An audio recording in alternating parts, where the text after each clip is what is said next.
안녕하세요. 오늘도 누워서 소설 한 편 살펴보도록 하지요. 김동희님의 배따라기입니다. 단편 소설치고는 긴 소설이에요. 서론도 길고요. 지금 시작하겠습니다.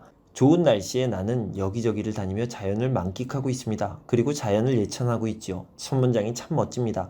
감상하고 싶은 분은 잠깐 영상을 멈추고 읽어보셔도 좋습니다. 그리고 봄 기운이 물씬 풍기는 이날 나는 유토피아를 생각합니다. 그만큼 아름다운 경치, 환상적인 배경 속에서 이야기를 시작하는 거지요. 나는 언젠가 배따라기의 본고장인 영유에서 들어본 배따라기를 듣게 됩니다.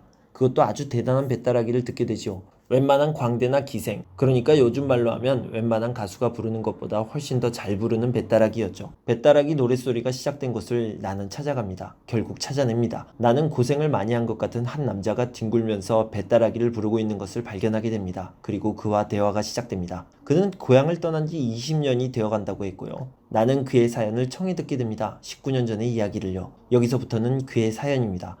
추석을 앞두고 장을 보러 가는 그에게 아내가 거울을 부탁합니다. 아내는 시골 사람치고 아주 예쁩니다. 평양에 여자 끼고 술 마시는 집에 가도 그만한 얼굴을 찾기 어려울 정도라고 표현하고 있지요. 그리고 부부 사이가 좋은 편입니다. 그는 아내를 예뻐해요. 그리고 아내는 성격도 참 좋고 잘 웃습니다. 근데 그게 좋은 게 아닙니다. 그게 오히려 화근이 되지요. 그는 질투도 많고 성격도 아주 더러워요.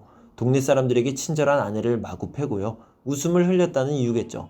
그리고 이를 말리는 동생 부부도 패버립니다. 근데요, 아우가 말린다고 해서 그 이유만으로 패는 건 아니고요. 진짜 이유는 다른 데 있어요. 아우가 외모가 상당히 괜찮았거든요. 그런 아우에게 그의 아내가 친절히 하니까 속이 뒤집혔던 거지요. 거울을 사러 가기 반년 전에는 이런 일도 있었어요.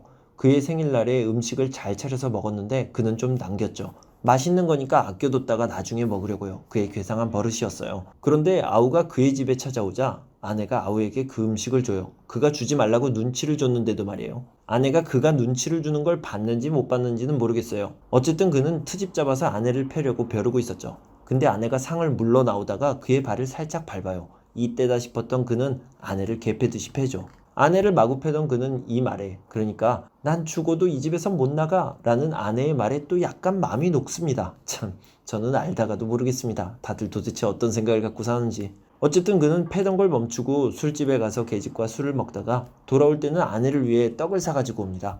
그래서 또 가정에 평화가 오죠. 근데 3, 4개월 후에 또 평화가 깨집니다. 아우가 영유 고을, 그러니까 읍내 정도 되겠죠. 거기에 자주 가게 돼요. 며칠 안 돌아올 때도 있었죠. 당연히 소문이 퍼지겠죠. 딴 살림을 차렸다는 둥, 첩을 두었다는 둥, 이런 소문이요. 그의 아내는 이게 무척이나 싫었던 모양이에요. 아우가 집에 돌아오면 아우의 집에 찾아가서 그러지 말라면서 막 싸웁니다. 나중에는 동생의 아내와도 막 싸우고요. 우리의 상식으로는 가족이니까 당연히 그렇겠지만 이 소설 속의 시대나 이 상황을 생각해보면 좀 다르게 해석할 수도 있겠죠. 그리고 아내는 그 무서운 그에게도 화를 냅니다. 당연히 아내는 뒤지게 맞았죠. 그렇게 맞고 집을 나간 아내는 아우의 집에 갔고요. 그는 밤새 기다렸습니다.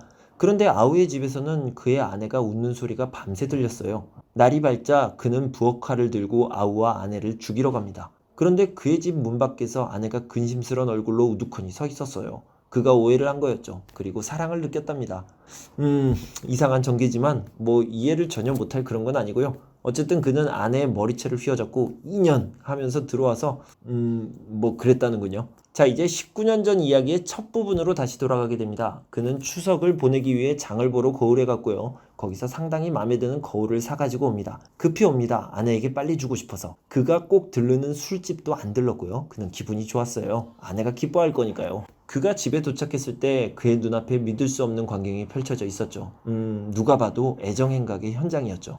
그는 아우의 멱살을 잡고 따귀를 몇 대 때린 후 문 밖에 던지고 그 후로는 아내를 마구 두들기기 시작합니다. 그는 아내를 계속 팹니다. 실컷 때리죠. 그리고 저주를 퍼부으며 등을 밀어 내어 쫓습니다. 그의 아우와 아내가 나간 뒤 한두 시간이 지나고 불을 켜려고 성냥을 찾으려 할 때 그는 쥐를 발견하게 되고요. 자신이 봤던 상황이 어떻게 된 것이었는지를 또 자신이 오해했음을 제대로 알게 되지요. 아내는 그날 밤 돌아오지 않았어요. 다음날 나가서 그는 아내를 찾았죠. 아내는 죽어 있었어요. 몸은 물에 불어있고 웃음을 흘리던 예쁜 입에는 거품을 잔뜩 물었죠. 그는 집으로 아내의 시체를 얻고 왔어요. 다음날 장사를 지냈어요. 장사를 마치고 동생은 떠나요. 돌아오지 않았죠. 얼마 후에 그도 떠납니다. 동생을 찾아 떠나요. 동생이 뱃사람이 되었을 거라고 생각하고 그는 배를 타고 여기저기를 다녀요. 그리고 바람이 몹시 부는 날 그가 탄 배가 파선을 하게 되어 정신을 잃었죠.